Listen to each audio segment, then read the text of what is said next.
This video is brought to you by Ground News. Stick around to hear more about a special offer from a service that I feel is genuinely valuable in a complex media landscape.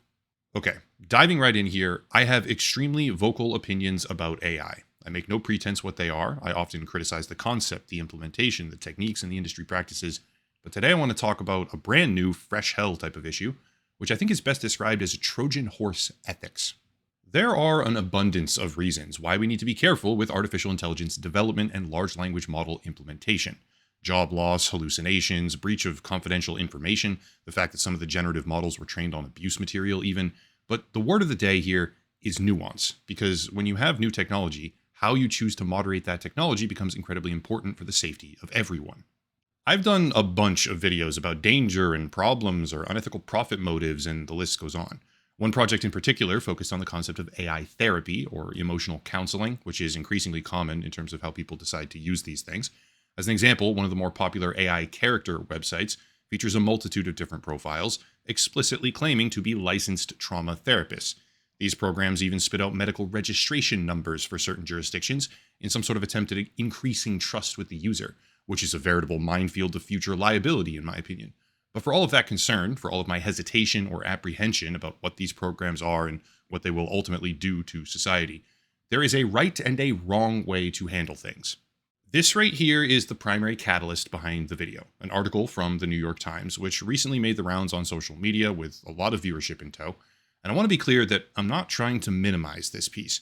It's about someone who lost their daughter, focusing on the extensive communication that she had with chatGPT in the lead up to that tragedy. But I think there's a critical component of this discussion, which is a little bit concerning for me if we're talking about where do we go from here. I'll be the first person to say that there's monumental problems with this whole ChatGPT is my therapist kind of trend. There are insane issues that have happened and are now being extensively studied, such as language models repeatedly telling subjects to go use drugs as a method of refining influence over them. Some people have asked me to link this kind of stuff down below, so this paper right here, which delves into the angle of dangerous therapy responses, will be linked down below in the description.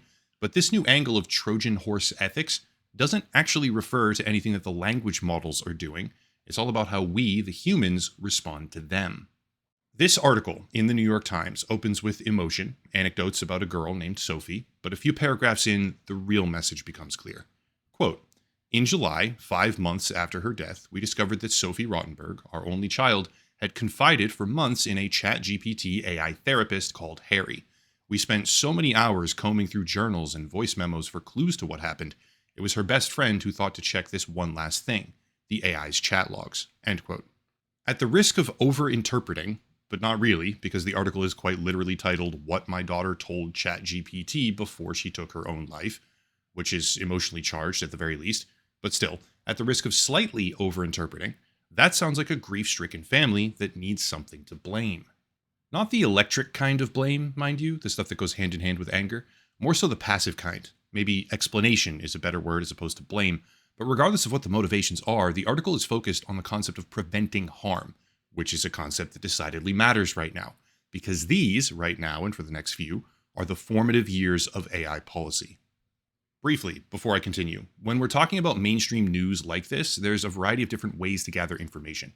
According to Pew Research, social media is one of the prominent rising sources now, but something I personally advocate for, which is incredibly valuable for understanding contemporary events, is a platform called Ground News, which I go out of my way to pursue as a channel sponsor instead of them pursuing me. Ground News is best classified as an aggregate service, gathering up all sorts of mainstream and independent news sources, putting them together in a single feed, and providing as much information as possible to readers. The website gives bias ratings, clarifies corporate ownership, and recognizing that every so often YouTube has some sort of mainstream sponsor scandal on the platform, such as the coupon code browser extension fiasco recently. Before I agreed to work with them, I did a 6-month trial period using the service myself, deep diving on their methodology, and essentially treating them like I would any other company that I do videos about, which is why I continue working with them on a regular basis.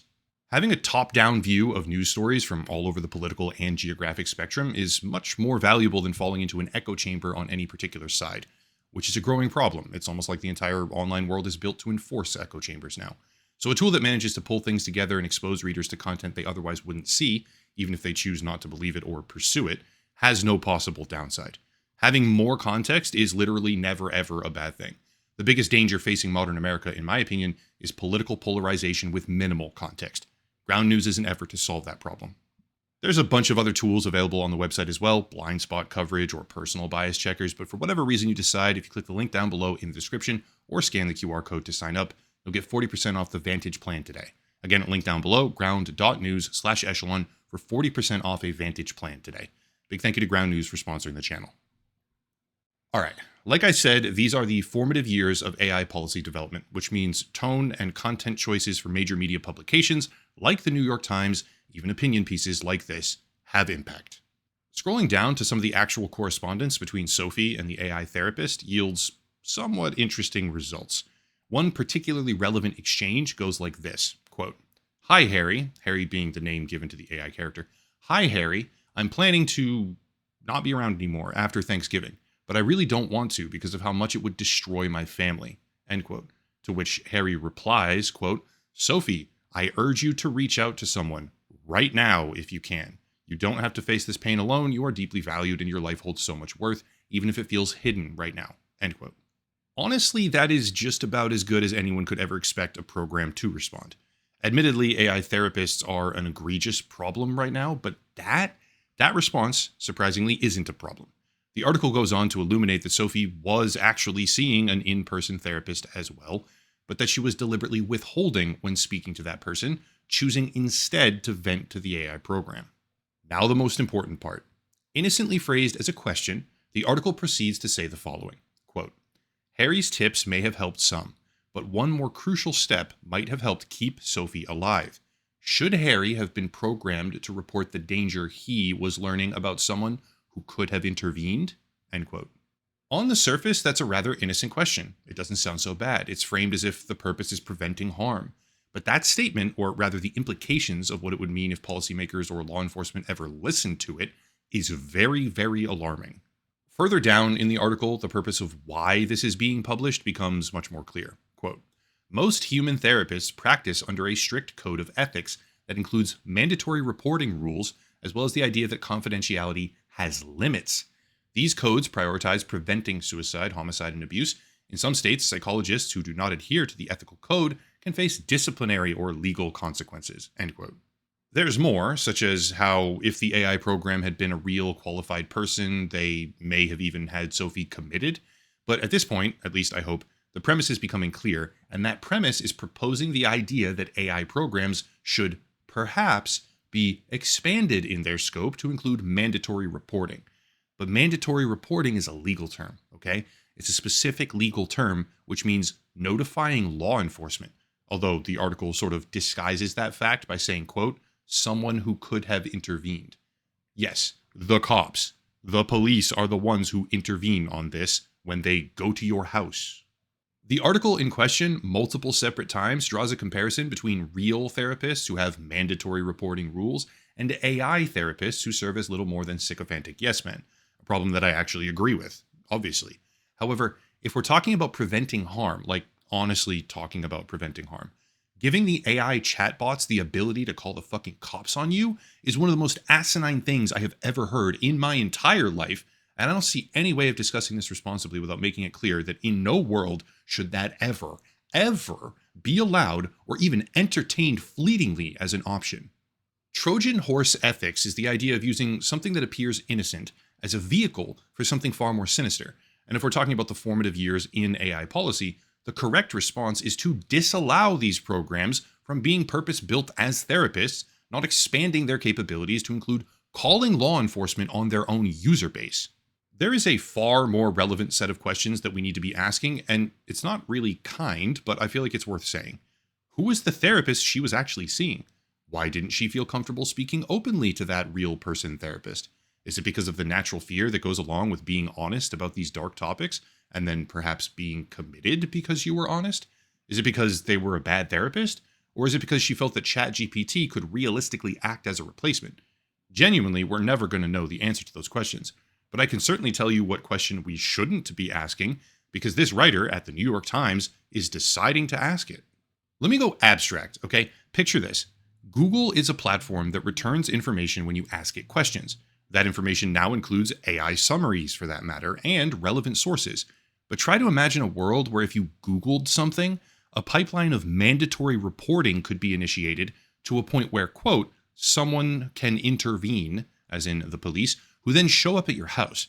What we're talking about, what this New York Times article is actually talking about, functionally speaking, is one step removed from Google searches initiating wellness checks on people. I am one of the most anti-AI people you can possibly imagine, but ChatGPT played no part whatsoever in this tragedy. That's not to say it hasn't gotten other people killed, because it has, a rapidly growing number of them, in fact, so it seems.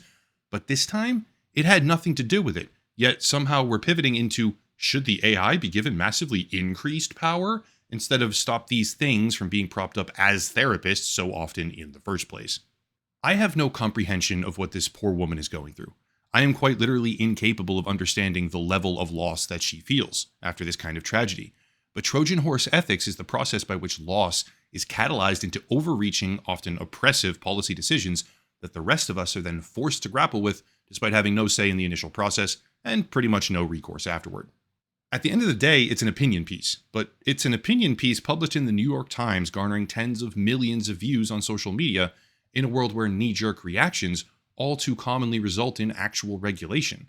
Combine that with the scenario where anti-AI sentiment is increasingly in a mainstream spotlight, and you have the perfect storm where something well-intentioned results in massively detrimental new enforcement systems that never should have existed in the first place. AI therapists shouldn't even be entertained as a concept, let alone giving them responsibility and increased power of mandatory reporting. Here's another example of Trojan horse ethics to just round out the picture. Roblox, which is now under incredible scrutiny for their lack of moderation, recently decided to suspend the account of a YouTuber, Vigilante as they call him, a popular YouTuber, whose team had been impersonating underage girls and then meeting with potential predators to gather evidence and get them arrested. On the surface, you can say that's a good thing because I like the possible outcome and think it's good. But if you really think about it from the perspective of a company that operates a large-scale business, once you know about that happening on your platform, even if it's a direct result of your own policy failures to begin with, you can't knowingly allow it to continue. It's dangerous for a lot of people, and when that danger is then monetized in front of millions of people, the risk only gets bigger. Well, regardless of why or how necessary it was to do so, by banning this large YouTuber, Roblox kicked up a shitstorm, and now they're facing lawsuits, boycotts, and a whole bunch of social pressure. Here's the problem, though. When that all started happening, I talked about it, and I warned about how Roblox as a company, as a result of their moderation failures, could easily become a justification for other, more invasive policy proposals, which is precisely what we see happening. Louisiana Attorney General Liz Muriel, who basically made the whole Roblox Protect the Kids fiasco into a central pillar of her policy platform right now, opened a lawsuit against the company because of its failures. But if you dig in just a tiny bit, you rapidly start seeing that she's only adopting the issue because she sees a bunch of useful idiots. Once you take a step back and calm down from the initial shock about how there's predators using Roblox, the game, once you take that step back, you see things like this. Quote, big tech platforms must get on board with age verification laws instead of fighting them using fraudulent experts. Yeah. Does it make a little bit more sense now why this attorney general would seize on the topic of protecting children in Roblox? It's a policy stepping stone. The real end goal is not cleaning up a kid's game. It's harnessing public outcry and redirecting it into a push for widespread age verification systems, which we see pursued in a variety of countries with increasingly aggressive tactics. They want to track and verify everything that you do online, and the outcry surrounding Roblox is a perfect ethical Trojan horse. It's a little bit different when compared to the AI example, but it's pretty obvious what's happening once you put the pieces together. I think everyone reasonably can agree that social media is a problem and has a lot of downsides, but when politicians start using it to push for age verification laws, you're getting a little bit divorced from harm and prevention and the right decisions being made, I think. That's it. For all my animosity in the world of AI development right now, this particular tragedy does not fall at the feet of OpenAI and should not be used as a mechanism to expand the scope of what these programs are allowed to do. In essence, I don't want ChatGPT to call the cops on people and initiate wellness checks or have mandatory reporting, and it is really baffling to me that anyone would ever make that case. Anyway, if you want to support the channel, check out the links down below. The video sponsor, of course, Ground News, locals and Patreon, channel memberships, a special VPN deal, and more. But I'll cut it there and stop rambling. As always, thank you all for watching, question everything, and have a nice night.